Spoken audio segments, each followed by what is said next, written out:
Maybe the biggest part of my story is just my family. I moved to Vero Beach for flight school. Playing football, especially, I would get invited to a lot of parties. During this time, he's like full weight on this knife trying to plunge it in me. Like knowing the Lord brings me so much peace and joy and just confidence. So I held this dude as he took his last breath, and it triggered this question and said, what is this life for? Yo, yo, yo, what's up, party people? Welcome to another episode of Thrive and Dive, thriving in life as we dive into deeper conversations. The purpose of this show is to help you thrive in life. If you enjoy the content, be sure to subscribe. If you like this video specifically, be sure to hit that like button. If you're watching on Spotify, if you can do me a solid and give us a 5-star rating if you enjoy the content, that will help our content to progress forward. Today, we're talking about another leadership lesson. I had the privilege of being a high school Bible teacher for 4 years, and during those 4 years, I learned a lot about teaching through the book Teaching to Change Lives by Dr. Hendricks. And we're talking about the law of the heart. The law of the heart states, teaching that impacts is not head to head, but heart to heart.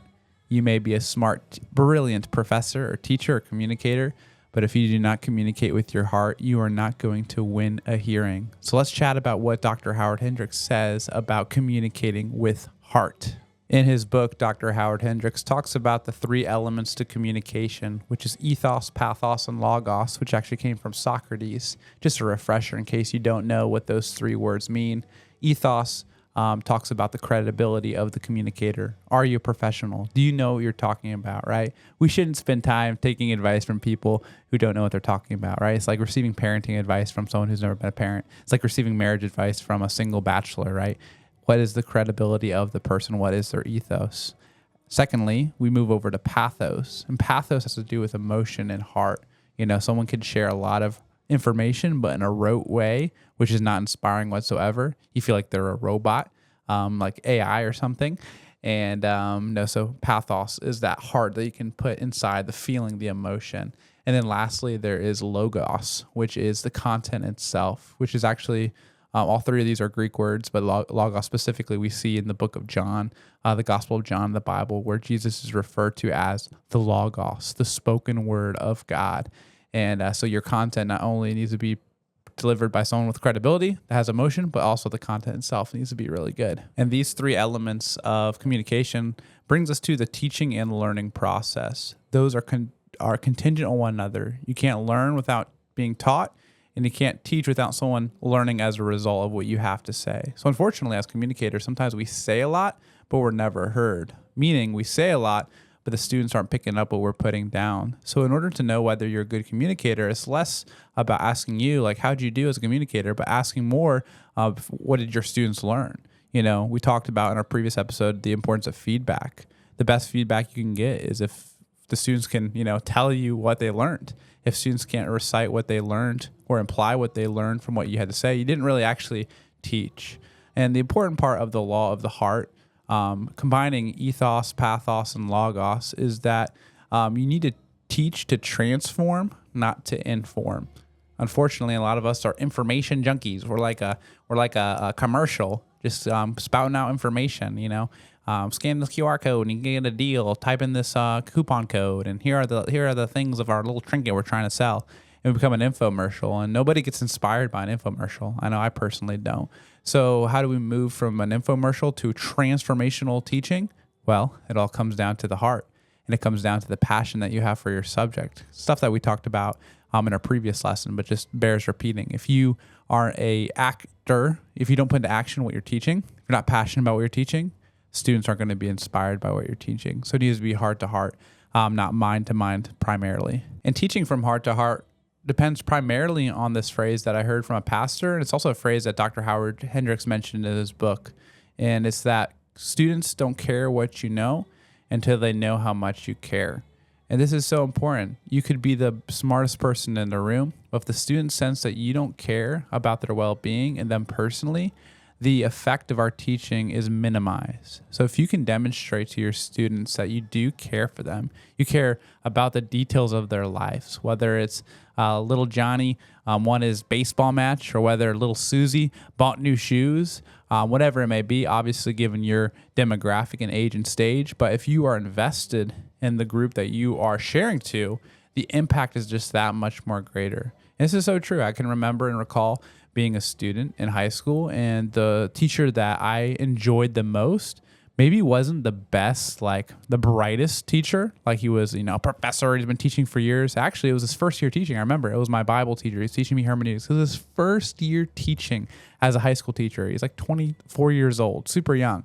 But he was one of the most impactful teachers to me because I knew he cared about me. So the messages just sound so much more riveting, sound so much more inspiring. It could have been the exact same things my teachers were saying, but the fact that he was the one saying it just gave me so much more, a desire to pick up what he was putting down.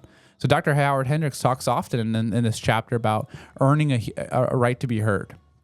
Earning a right to be heard, which pretty much means, do you have you established a rapport with the people that you're teaching to? I know you can't establish a rapport with every group that you teach to, especially if you travel to communicate and you don't have the opportunity to develop that relationship with the people that you speak to, but at least try to do something, whether it's get there early to your session or to your class or whatever. Talk with the people beforehand, talk with people afterhand. But obviously if you're somewhere week in, week out, day in and day out, you definitely have no excuse to not build rapport with your students. Because again, they don't care what you know until they know that you care. So for me, when I was a teacher in high school, I made relationships a top priority. We mentioned this in the previous episode quite in depth. I shared with you that I would spend the first period on Monday mornings with a specific class, just going over prayer requests, praise reports, and what they did over the weekend. That allowed me to develop a relationship with them, which allowed me to earn the right to be heard.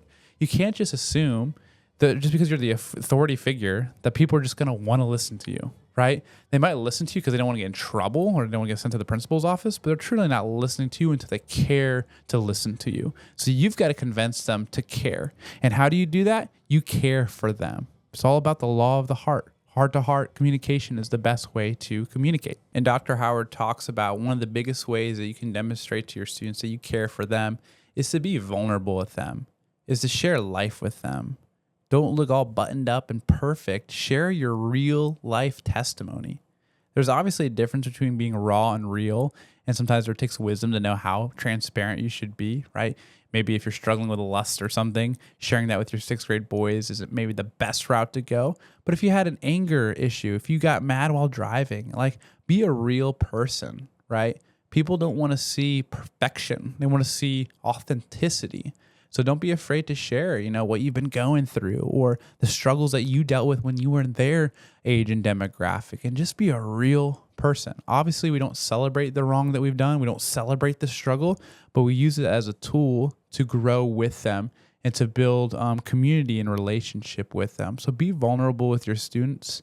Try to hang out with them outside of classroom time, right? Invite them over to your house. Be hospitable. Go to a game with them. A lot of learning happens in the in-between when you're just doing life on life with people, and allow them to see that you are a real person, that you're one of them and that you're for them. Show them that you're in their corner and that you want to be with them and do life with them. Here's a personal, practical way I develop relationships with my students outside the classroom. And obviously, this is an example I give you.